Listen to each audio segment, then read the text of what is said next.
Welcome, Aquarius. This is Eleanor with Peaches by Starlight Tarot here with your September reading. So let's just dive right in and see what it has in store for you. Your overall energy, you have Eve climb. So this is a month of transcendence. And I'd say with the blue, maybe some throat chakra clearing, communicating abstract concepts in a simple way. It's a time of like what you see is what you get. And the deeper meaning behind everything is probably exactly what you think it is.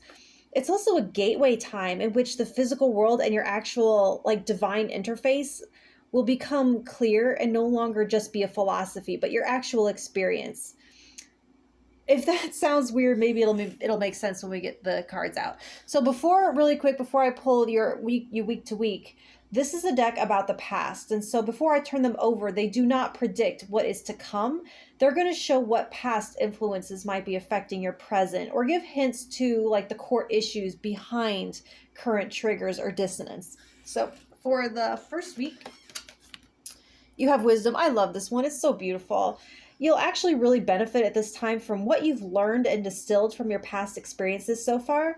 There might be more to go, but you're starting out on the right foot and you know how at least to extract the lessons from your challenges. So that's an important tool moving forward.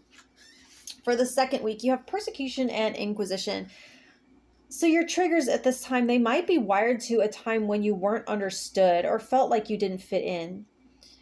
Maybe you're feeling as though you're like under unfair scrutiny or not being trusted. It might feel like people are trying to like peer below your surface looking for something hidden. And you're like, I'm telling you, I'm who I appear to be.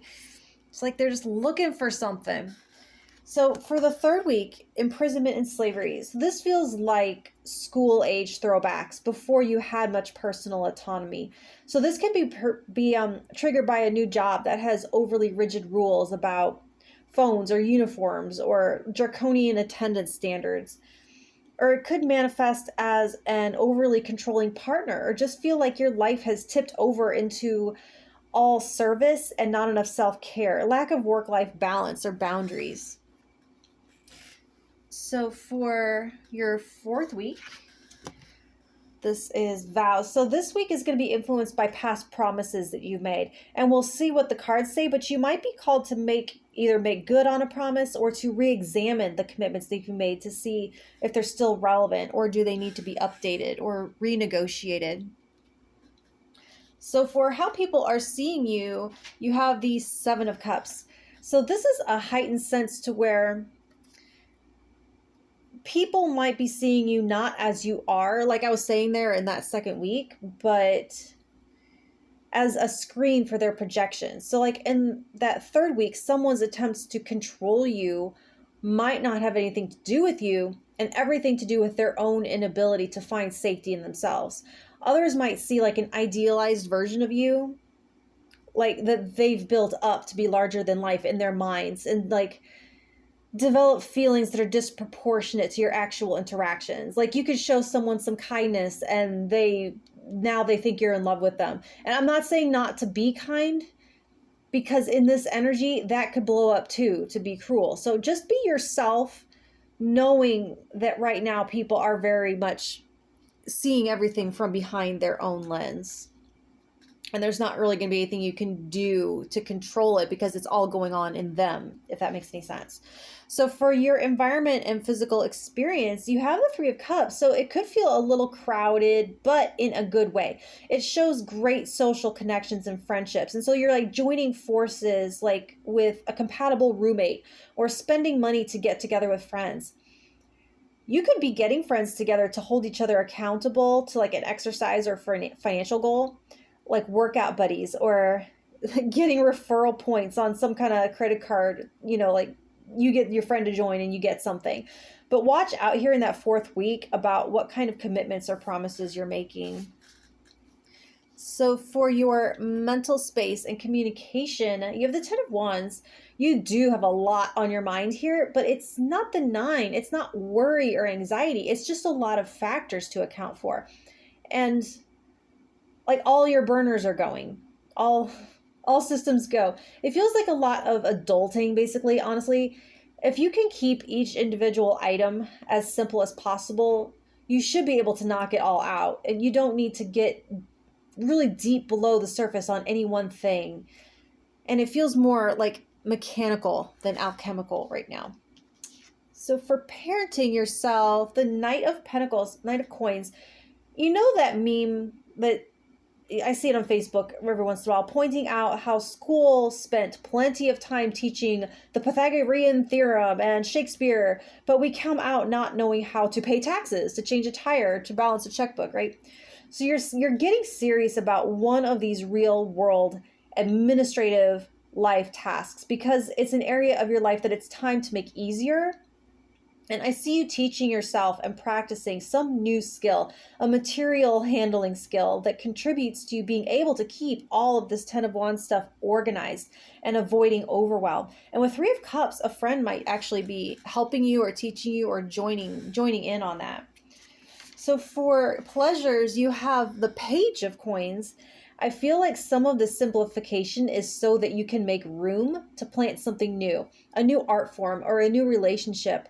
You're carving out more time for yourself to grow and expand as a person. It feels as though you've gotten into like a point where you need something that feels good as part of your routine.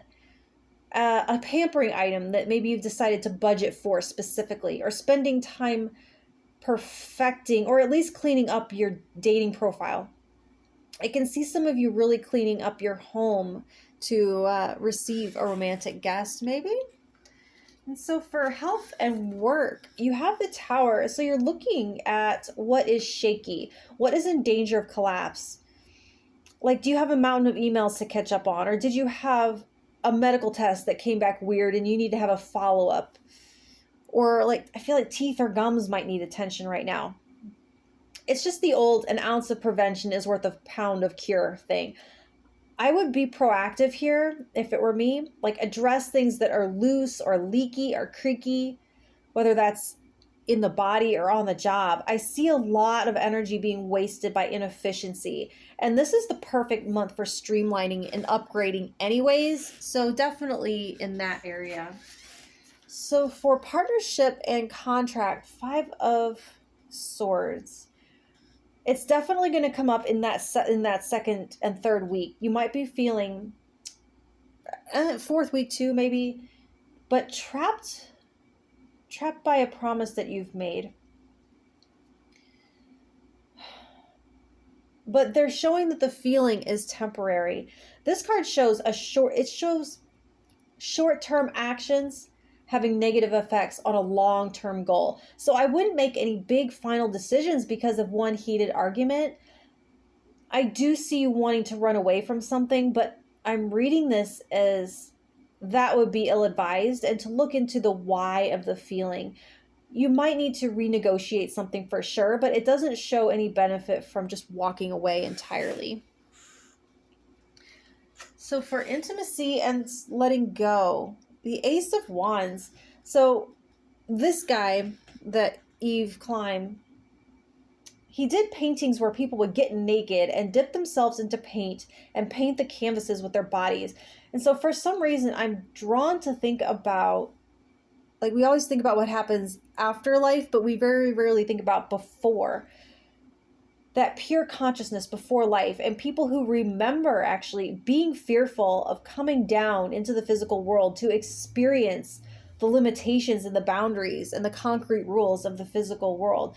And there's something profound happening here where you're really coming down from a mental experience and going full tilt into a physical one with these pentacles down here especially. I'm really not sure how to explain it, but it's surrendering to experiencing your life more than thinking about it or observing it or judging it.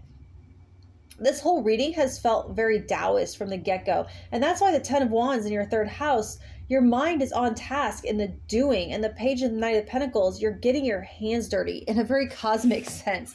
This is fascinating.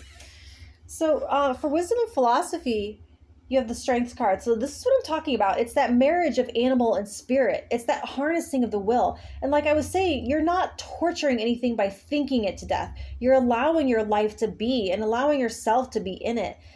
To handle everything that does come across your mental field, you don't need to analyze it. You just need to meet it where it is. See it at face value. and evaluate what the situation calls for, do that, and move on to the next one, moment to moment to moment, to deal with this 10 of Wands down here. So for reputation and legacy, you have the King of Swords. So what you're learning this month, you're going to learn it well enough to teach others. You'll have made sense of something elusive, and people who want to do the same for themselves, they're going to gravitate towards you. It's like I can hear you saying, I've done all the work and I've done all the research so that you don't have to, and I've condensed it into this easy to understand Kindle book or YouTube video or online course. It could be a memoir or a vlog type thing, like showing people how to simplify their lives, to declutter, to disentangle, or showing an easy way to do something that people think is complicated. You're demystifying something. That's the word I was looking for, demystifying. So for relationship to community, the 10 of Pentacles. So whatever organization you find yourself in, you're becoming a pillar of it. So like I was just saying, you're creating or figuring out how to create something that's going to ripple out far beyond what you originally thought or intended. You're not relating to an existing community so much as building a community. And you might be building a community here on YouTube or pulling people together in a Facebook group. But you're bringing people together around some kind of method or idea that will eventually take on a life of its own. So for the hidden influence, you have the 5 of Wands, and there is some kind of competition happening where you might be highly driven by some desire to outdo yourself or to outdo someone else. And there's a strong motive to stand out or to rise above. And it has to do with that stuff in the second, third week, I'm feeling. Something or someone that you have to prove, at least to yourself, that you're better than or have left in your dust. And so with that Eve Klein as your overall, I'm saying that you definitely are differentiating yourself from the past or the status quo. That 7 of Cups, King of Swords, you're creating a distinct, if not mythic image. And that 10 of Coins, it's not an illusion. You can actually back it up. So that's what I have for you, Aquarius. And if it helped at all, let me know by hitting that like button, and I will talk to you in October. Thank you.